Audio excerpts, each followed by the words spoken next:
How do you resolve title issues in a total loss? Have you ever wondered what happens to your vehicle's title when it is declared a total loss? This is an important topic for anyone involved in an auto insurance collision claim. Let's break it down step by step. When your vehicle is totaled, the insurance company first assesses its actual cash value. This is the amount they will offer you as a settlement. Once you accept this settlement, the next step is to handle the title transfer. If you own your vehicle outright, you will need to locate the original vehicle title. This document is proof of ownership and is essential for the transfer process. If your vehicle is financed or leased, the title is usually held by the Lienholder or leasing company. In this case, you need to notify them about the total loss claim. The insurance company will work with the Lienholder to manage the title transfer. After the insurance company pays the claim, the title will be transferred to them or to a salvage yard. The state's Department of Motor Vehicles will then issue a salvage title. This title indicates that the vehicle has been declared a total loss.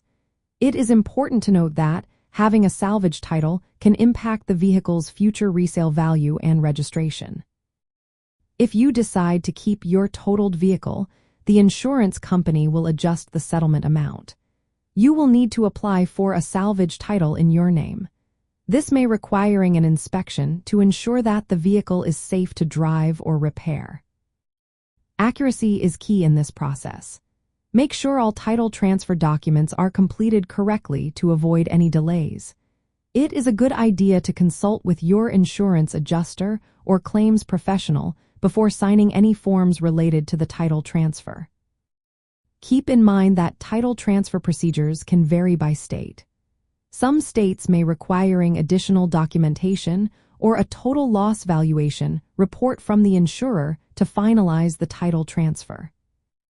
In summary, resolving title issues after a total loss involves coordinating with your insurance company, Lienholder or leasing company, and the Department of Motor Vehicles. This ensures that the ownership is transferred correctly and that the vehicle's legal status is clear. Following these steps will help you navigate the process smoothly and efficiently.